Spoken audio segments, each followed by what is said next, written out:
আচ্ছা বলতো ক্ষমতা কাকে বলে? একদিন আমার এলাকায় আসুন, দেখিয়ে দেব। কি বললি? গেল রে, এইবার আমার অবস্থা খারাপ হবে। রোজা রমজানের দিন তোদের সাথে খারাপ ব্যবহার করতে চাচ্ছি না আমি, এখনো বলছি শুধরে যা। আই জিমিন, কি করস তুই? মুখ লুকাইতেছিস কেন? কিছু না স্যার। তোরা হইলি এক একটা গর্ধ। তোদের মতো বয়সে আমি অঙ্কতে 100-তে 100 পাইতাম।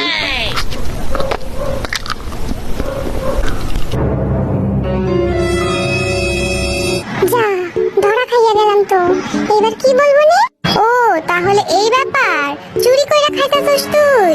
স্যার আমার পেট খারাপ ছিল, তাই রোজা রাখতে পারিনি। যাক বাবা, আমার হাতে খাবার আছে, এইটা মনে হয় দেখতে পাই নাই। আইভি, তুইও রোজা নাই? কি বলেন স্যার, আমি তো রোজা। ফাজলামি করার আর জায়গা পাস না। না না স্যার, আমি তো রোজা ছিলাম।